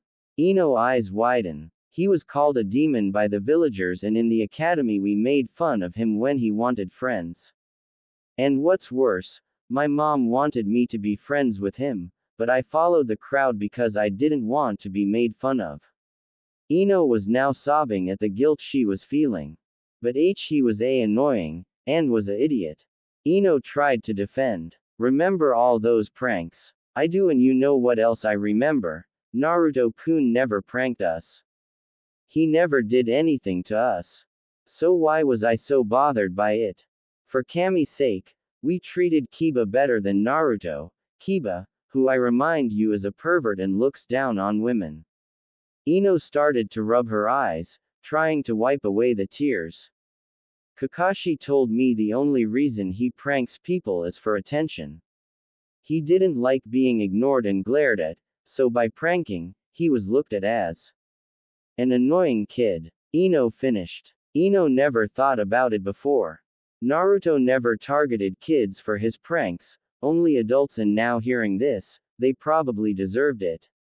And now that she noticed it, whenever she saw him smile, it seemed forced, but she never thought of it because she never cared for her fellow blonde because she always focused on the Uchiha. But after hearing about the incident she started to look at both Team 7 boys in different ways. She always dreams about getting married one day to a knight in shining armor and she assumed Sasuke was the one to fit the description. Now after hearing about the emo she was having second thoughts about pursuing any relationship with him. He's amazing, regardless of how the village treats him, he still wants to be Hokage and protect the village. I wish I could also be strong like him. Sakura blushed before continuing. I think I'm going to give Naruto-kun a chance, he proved to me how much he cares about me. Sakura announced. Even though he said he will never pursue me again, he didn't say his feelings were gone. Hold up forehead, not so fast. Ino interjects. Why do you get to have Naruto? What if I want him? Sakura gasps in surprise before glaring at her old friend. And why would you want him, Ino pig? You hardly know him. Sakura yelled. Why wouldn't I? After everything you said, I would be stupid not go for him. Should I remind you? You said he's kind-hearted, strong, dedicated, and practically a knight. He jumped in front of an attack to save you. That's so romantic. I may not know him much, but from what you told me, he has the quality of a good man. I just get to know him better and show him my good side. He shouldn't be able to resist my charm, especially since I'm way more beautiful than you are. Ino said with confidence. Fat chance pig, Naruto-kun will be mine. After all, we already kiss. Ino was surprised but quickly hid it. Well, I guess I have to give an even better one. Like I let you. Sakura and Ino continue you back and forth, but they would never admit they were enjoying each other's company. Council room. The Shinobi clan head and the civilian council received word of a meeting of great importance and was waiting for their leader. But soon the wait was over, when the doors opened revealing the Hokage. The clan heads did a slight bow towards as a show of respect, and Mebuki was the only one to bow on the civilian side. I'm glad everyone is here, now let's begin this meeting. Hiruzen started with a slight chuckle. What is this meeting about, Hiruzen? Danzo questioned. It's funny you should ask, you see it actually involves you. Danzo was confused. Has his root headquarters been found out? He doubts that. He was sure he wasn't missing an agent. You can come in now. Hiruzen called, breaking Danzo from his thoughts. Everybody turned to the figure behind them and saw none other than Tsunade Senju walk in with a smile. Danzo flinched a bit at the glare the Sannin was giving him to keep but kept his stoic look. Tsunade-sama, it's an honor to have you back in our village. Kaharu started. Cut the shit, I'm not here for the village. Tsunade said, still glaring at the bandage man and shifting it towards the elders. I've got questions that need answers. Danzo, Tsunade narrowed eyes. Why did you tell me that a Kushina child was killed? Sume's eyes widen. Kushina's pup is still alive. Where? The Inuzuka asked but was ignored. Isn't it obvious? It is the property of the leaf. It should be made into the perfect. Danzo didn't get finished because Tsunade grabbed the throat, releasing a bunch of ki. Do not call my grandson it, and how dare you say he's your property? Especially after how you treated him, I should kill you now. Tsunade cocked back her fist. Lady Tsunade, please calm. Homaru tried to plead before Tsunade glared at him. You're next. And you too, Kaharu. Tsunade yelled, causing the advisors to flinch in fear. Is Neko here? An ANBU with a cat mask appeared in front of the slug princess. Yes, Lady Tsunade. I heard from the pervert you protect my grandson, for that you have my eternal gratitude. Tsunade thanked with a smile on her face. If you ever need anything, just ask. I would have protected him even if I wasn't asked to. This village owes them that much. And plus I kinda grew attached to him. Neko replied with a slight blush behind her mask. Excuse me, Lady Tsunade, but if the pup is alive, who is here? I was told he didn't make it. Sume asked in desperation. Neko, may you find him and bring here, please. Tsunade requested. Hi. Neko bowed before disappearing in a shunshin away. Will you just tell me who it is? Sume begged. Tsunade rubbed her temples and approached the woman and whispered in her ear. Sume's eyes widened and glared at the civilian side of the council, making them shiver. I'm going to make you bastards pay. She then turned her glare towards Danzo. Especially you, you old prick. You better show respect to your better Suma-san. Danzo said in a calm manner. The only thing you deserve is the shit from my hound's yard. Sume retorted. You heartless. She was cut off when the doors opened, revealing Neko walking in, and what was strange, she was chuckling. I'm sorry. Haha, he's on his way. Neko struggled to say because of her chuckling. Soon Naruto walked in with his jacket unzipped and lipstick all over his face, with a goofy grin on his, gave the boy a questionable look and turned to Neko for answers, but she was cut off. What's the demon doing at an important meeting? A merchant councilman began before he was grabbed from the throat by Tsunade. Sume smiled deviously. Watch what you call my grandson. Everyone's eyes widened, while the civilian side was shaking in fear, remembering everything they did to the boy. And if I remember, isn't there a law about that word? Neko. Tsunade called the man towards the ANBU as Neko unsheathed her sword and cut the man's neck off. Hiruzen looked at Tsunade in concern. Tsunade noticed and smirked. I got over my fear, sensei.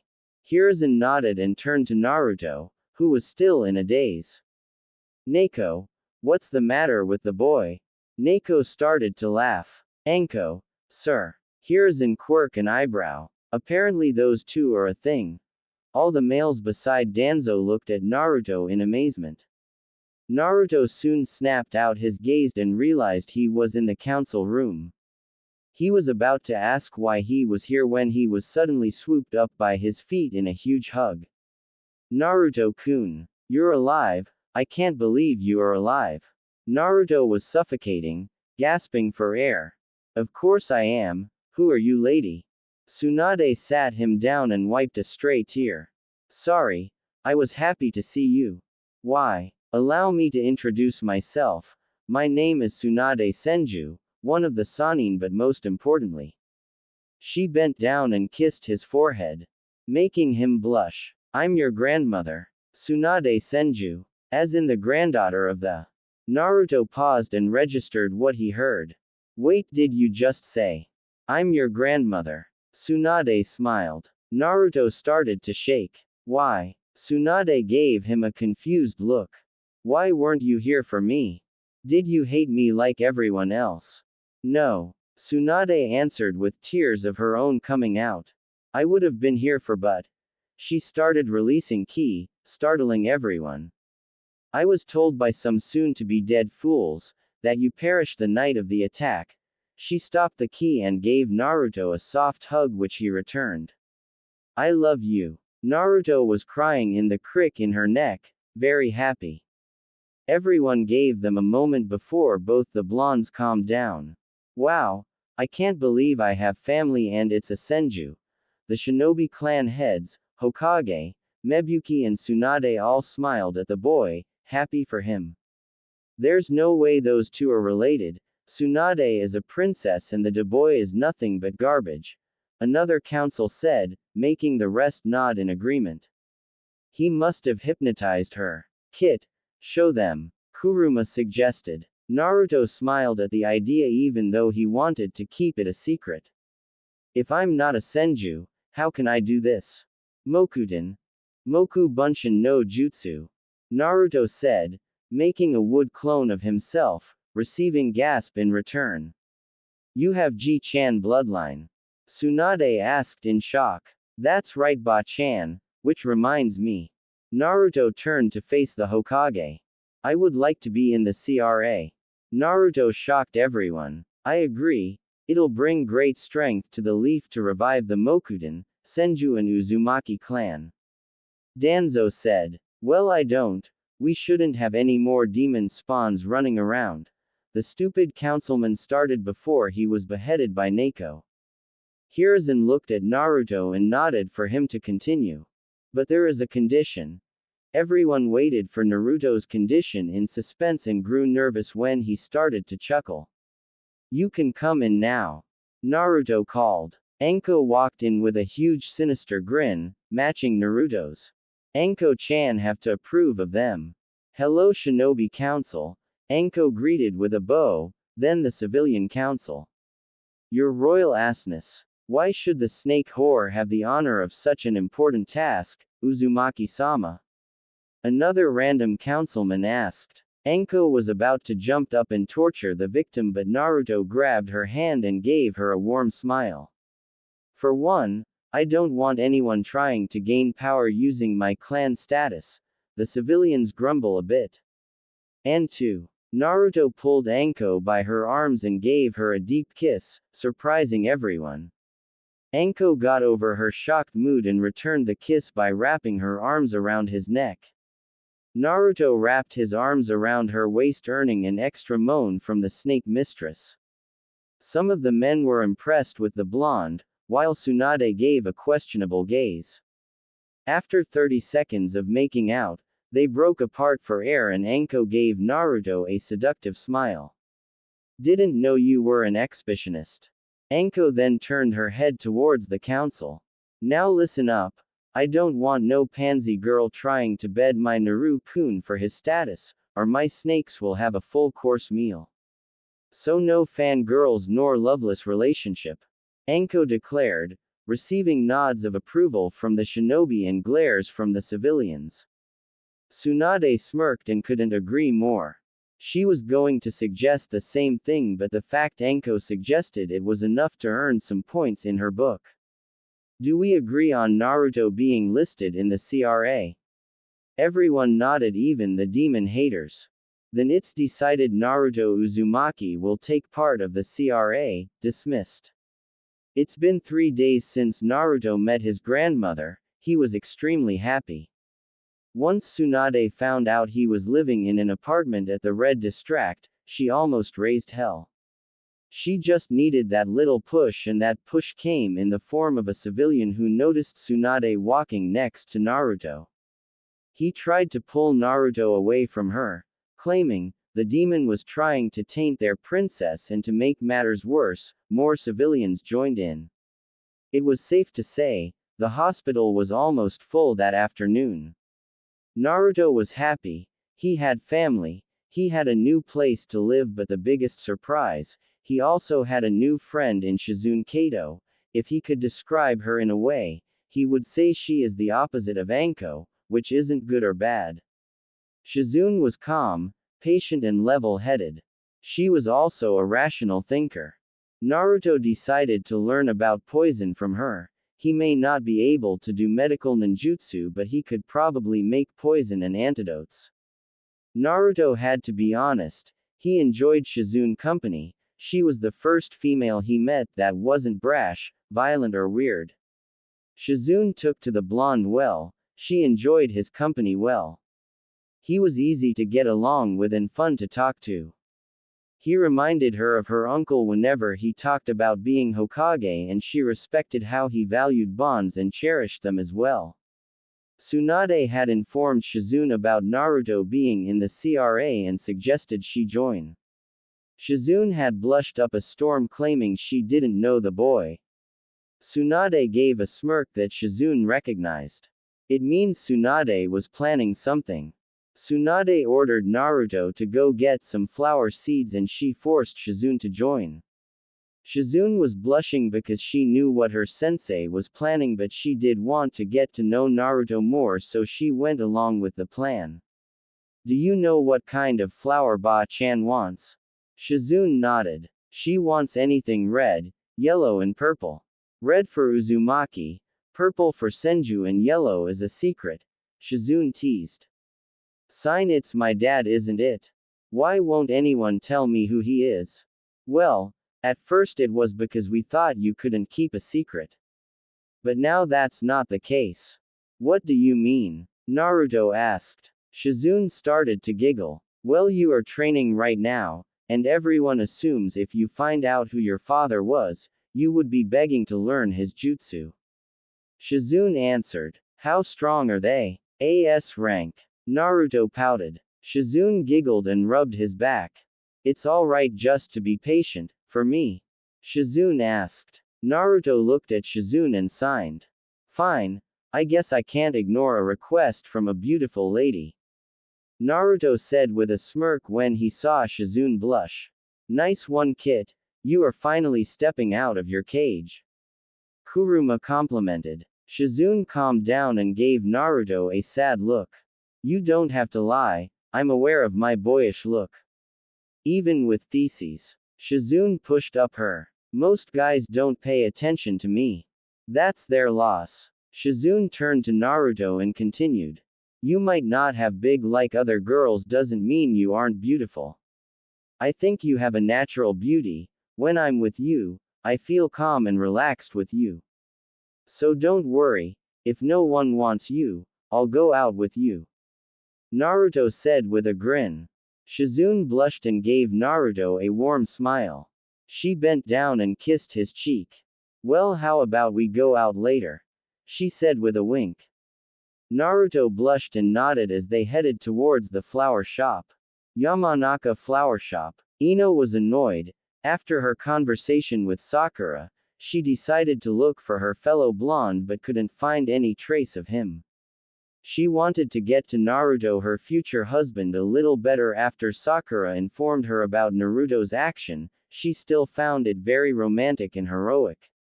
As she was in her train of thoughts, Naruto walked in with Shizune. Hey Ino, how are you? Ino snapped out of her thoughts and gave a warm smile to the boy who infected her thoughts and blushed at his new outfit. Naruto-kun, there you are. I've been looking for you. Naruto was confused when he heard this and was even more confused when he heard the suffix, although it kinda made him blush coming from Ino. Regardless of how she treated him, he couldn't deny she was cute. Not to sound rude, but why were you looking for me? We're not exactly close. Ino frowned at the comment, causing Naruto to feel guilty. I'm sorry, I didn't mean. It's okay. Ino cut him off. I've been nothing but mean to you.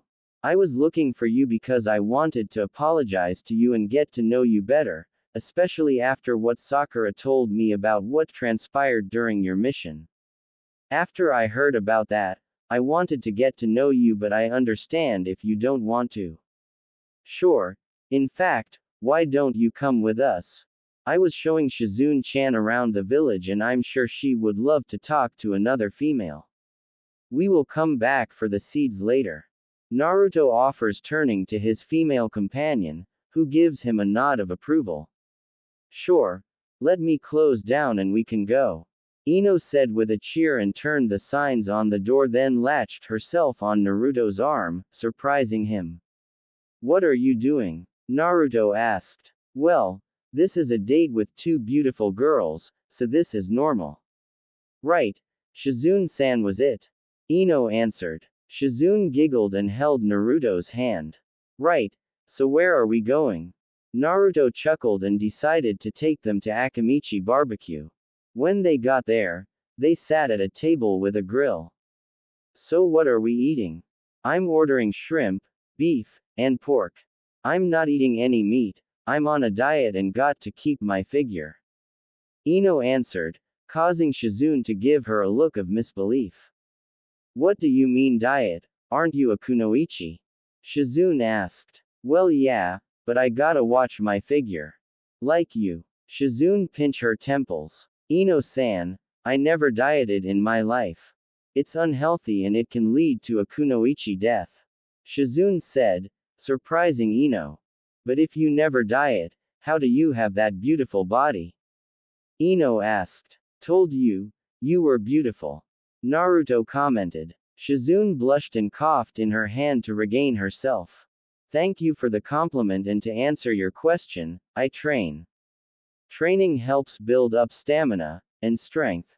If you keep dieting, you'll harm your body. Ino was surprised, she didn't realize she was harming her body. Thank you for your advice. By the way, Shizune, who are you? I'm a medic nin and the apprentice of Tsunade Senju. Shizune answered. Ino's eyes went wide when she heard the slug princess name. You're the apprentice of Tsunade-sama.